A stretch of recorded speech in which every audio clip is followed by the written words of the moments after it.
देश में कोरोना विस्फोट के बीच राहत वाली खबर। पहली बार में एक दिन में 2,51,827 लोगों ने कोरोना को दी मात। 24 घंटे में 3,23,000 नए मामले, 2771 लोगों की मौत। यूपी में कोरोना मरीजों की तादाद में लगातार आ रही कमी। 24 घंटे में मिले कोरोना के 32,993 नए मामले, 30,398 लोगों ने कोरोना से जीती जंग। कोरोना टेस्टिंग के मामले में देश में पहले स्थान पर यूपी। अब तक 4 करोड़ से ज्यादा लोगों के हो चुके हैं कोरोना टेस्ट। राज्य में एक्टिव मरीजों का आंकड़ा हुआ 3 लाख के पार।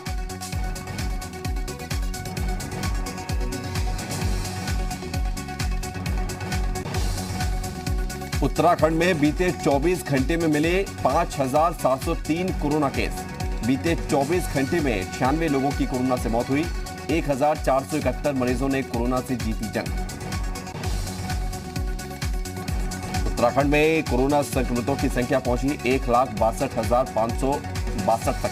देहरादून में 710, नैनीताल में 291, अल्मोड़ा में 54, उत्तरकाशी में 68 मरीज मिले। कल से देश में शुरू होगा 18 साल से उम्र के लोगों का वैक्सीनेशन। आरोग्य सेतु ऐप और कोविन वेबसाइट के माध्यम से कर सकते हैं रजिस्ट्रेशन। 1 मई से शुरू होगा तीसरे चरण का वैक्सीनेशन। कोरोना संकट पर सुप्रीम कोर्ट में सुनवाई। अदालत ने कहा राष्ट्रीय संकट में नहीं रह सकते मूक दर्शक। सॉलिसिटर जनरल ने कहा केंद्र सरकार सावधानी से संभाल रही है स्थिति। दिल्ली में ऑक्सीजन की कालाबाजारी पर हाईकोर्ट ने की सख्त टिप्पणी। कहा लोगों की मदद करें, ये वक्त गिद्ध जैसा बर्ताव करने का नहीं। दिल्ली सरकार को ऑक्सीजन प्लांट नियंत्रण में लेने को कहा। चुनाव आयोग ने 2 मई के बाद विजय जुलूस और जश्न पर लगाई रोक। मद्रास हाईकोर्ट की फटकार के बाद ईसी का फैसला। 2 मई को 5 राज्यों के चुनावी नतीजे आएंगे सामने। WHO ने भारत में तेजी से फैले कोरोना को बताया खतरनाक। स्टाफ और जरूरी सामान भेज रहा है भारत। WHO ने कहा जो भी संभव होगा मदद करेंगे। कोरोना संकट पर पीएम मोदी और अमेरिका के राष्ट्रपति जो बाइडेन ने की बातचीत। कोरोना पर मदद के साथ साथ अमेरिका वैक्सीन बनाने के लिए भी देगा कच्चा माल। ब्रिटेन से भेजी गई मदद भारत पहुंची। 100 वेंटिलेटर, 95 ऑक्सीजन कंसंट्रेटर लेकर विशेष विमान दिल्ली पहुंचा। इंडियन मेडिकल एसोसिएशन ने गृह मंत्री को लिखी चिट्ठी। डॉक्टरों को हिंसा से बचाने के लिए अस्पतालों में पुलिस की तैनाती करने की मांग की। प्रदेश में कोरोना संकट पर सीएम योगी ने की वर्चुअल बैठक। सरकारी प्राइवेट डॉक्टर्स और आईएमए के प्रतिनिधियों से की बात। कोरोना संक्रमण की रोकथाम पर भी मंथन किया। कांग्रेस महासचिव प्रियंका गांधी वाड्रा ने कोविड को लेकर सीएम योगी को लिखा पत्र। कहा जनता को तत्काल प्रभाव से राहत दे यूपी सरकार। अस्पतालों में बेड और दवाइयों की किल्लत खत्म करे। ग्रेटर नोएडा विकास प्राधिकरण को भी कोरोना ने अपनी चपेट में लिया। प्राधिकरण के 50 अफसर कर्मचारी उनके परिजन वायरस की चपेट में आए। प्रयागराज की नैनी सेंट्रल जेल में कोरोना का विस्फोट। 123 कैदी हुए कोरोना पॉजिटिव। सभी का डेडिकेटेड कोविड अस्पताल में जारी है इलाज। यूपी के डिप्टी सीएम दिनेश शर्मा को अस्पताल में किया गया भर्ती। उन्होंने खुद ट्वीट करके इस बात की जानकारी दी। कुछ दिन पहले डिप्टी सीएम दिनेश शर्मा की कोविड रिपोर्ट आई थी पॉजिटिव। गौतम बुद्ध नगर में रेमडेसिविर की हुई किल्लत। रेमडेसिविर की तलाश करने सीएमओ ऑफिस पहुंचे लोग। सीएमओ डॉक्टर दीपक पौरी का पैर पकड़कर लोगों ने जान बचाने की गुहार लगाई। हरिद्वार में कल से रहेगा कर्फ्यू। शाही स्नान समाप्त होते ही प्रशासन ने लिया बड़ा फैसला। 3 मई तक हरिद्वार में रहेगा कर्फ्यू। आवश्यक सेवाओं पर नहीं होगी पाबंदी। उत्तराखंड के सीएम तीरथ सिंह रावत ने सेलाकुई इंडस्ट्रियल एरिया स्थित लिंडे ऑक्सीजन प्लांट का किया निरीक्षण। इंडस्ट्रियल एरिया में ऑक्सीजन उत्पादन में आ रही दिक्कतों के समाधान का दिया भरोसा।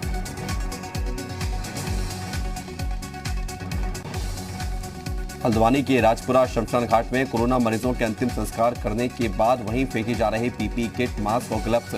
शमशान घाट में कोरोना संक्रमण का खतरा बढ़ा। हल्द्वानी के राजपुरा शमशान घाट में सफाई और वेस्ट के डिस्पोजल को लेकर पार्षद सहित स्थानीय लोगों ने जमकर किया हंगामा। प्रशासन ने सैनिटाइजेशन और वेस्ट के डिस्पोजल की व्यवस्था करने का भरोसा दिया। बागपत के एक निजी अस्पताल में दिल्ली के कोविड मरीज और उपचार के दौरान मौत हो गई। परिजनों ने अस्पताल पर अवैध वसूली करने का आरोप लगाया। जौनपुर के जिला अस्पताल में 6 महीने पहले बनकर तैयार हुआ ऑक्सीजन प्लांट अभी तक तैयार नहीं किया गया। इंजीनियर नहीं मिलने की वजह से देरी की जा रही है। मेरठ से बीजेपी सांसद ने सीएम योगी को लिखा पत्र। मेरठ में ऑक्सीजन किल्लत की बात कही। कहा मेरठ को 35 मीट्रिक टन ऑक्सीजन की जरूरत। मथुरा से बीजेपी सांसद हेमा मालिनी ने लोगों से कोरोना गाइडलाइंस का पालन करने की अपील की। कहा सरकार ऑक्सीजन पर काम कर रही है, जल्द सामान्य होगी स्थिति। ऊर्जा मंत्री श्रीकांत शर्मा ने किया मथुरा के जिला अस्पताल का निरीक्षण। डीएम और सीएमओ को दिए आवश्यक दिशा निर्देश। गौतम बुद्ध नगर से दादरी विधायक ने अपनी विधायक निधि से 50 लाख रुपए देने का ऐलान किया। दादरी स्वास्थ्य केंद्र में लगाया जाएगा ऑक्सीजन प्लांट। विधायक ने सीडीओ को लिखा पत्र। अयोध्या जिला अस्पताल में खत्म हुई कोरोना वैक्सीन। कोविशील्ड खत्म होने से रुका वैक्सीनेशन अभियान। सीएमएस ने बताया कल दोपहर से होनी थी वैक्सीन की कमी। सहारनपुर में सभी क्षेत्रों में सैनिटाइजेशन की मांग को लेकर कांग्रेस वर्किंग कमेटी पहुंची नगर निगम। सभी वार्डों में सैनिटाइजेशन और ब्लीच के छिड़काव की मांग को लेकर ज्ञापन दिया गया। महाराजगंज में कोरोना के बढ़ते मामलों के बीच लोगों को राहत। एसपी ने जारी किया व्हाट्सएप नंबर। एसपी खुद लेंगे शिकायतों का संज्ञान। 10 बजे से 2 बजे तक दर्ज होंगी शिकायतें। चंपावत में कोविड की रोकथाम के लिए अलर्ट मोड पर प्रशासन। बाहर से आने वाले हर शख्स की कोविड रिपोर्ट नेगेटिव होने पर ही दिया जा रहा प्रवेश। ऊधम सिंह नगर जिला प्रशासन ने बढ़ते कोरोना संक्रमण के मामलों को देखते हुए आज से 3 मई तक लगाया कोविड कर्फ्यू। केवल आवश्यक सेवाओं को दी गई छूट। वाराणसी के कबीर चौरा अस्पताल के बाहर ई रिक्शा चालक ने अचेत अवस्था में एक मरीज को अस्पताल के बाहर फेंककर फरार हुआ। स्थानीय लोगों ने मरीज को अस्पताल में भर्ती कराया। अलीगढ़ में कोरोना संक्रमित एक शख्स की संसाधनों के अभाव में ई रिक्शे में हुई मौत। घर से उन्हें अस्पताल में भर्ती करने निकले बेटे को रिक्शे में ही पिता का शव संस्थान तक पहुंचाना पड़ा। संभल के चंदौसी में ननौली कोविड L2 हॉस्पिटल में महिला ने जुड़वा बच्चों को दिया जन्म। दोनों बच्चे स्वस्थ।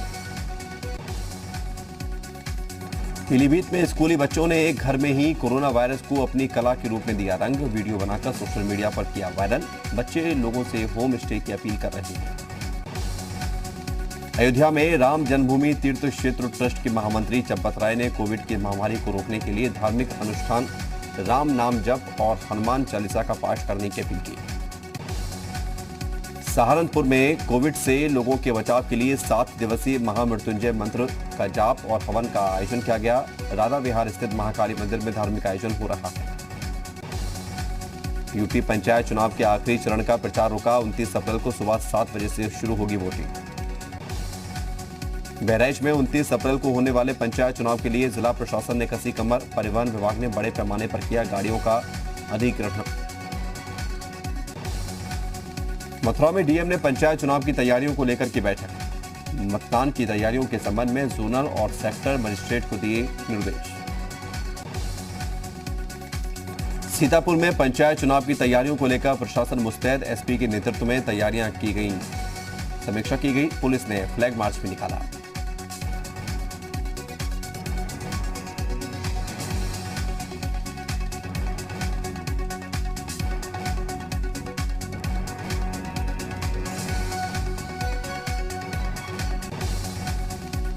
संभल में पंचायत चुनाव में ग्राम प्रधान पद का चुनाव लड़ रहे प्रत्याशी ने खुलेआम असलहों का प्रदर्शन किया।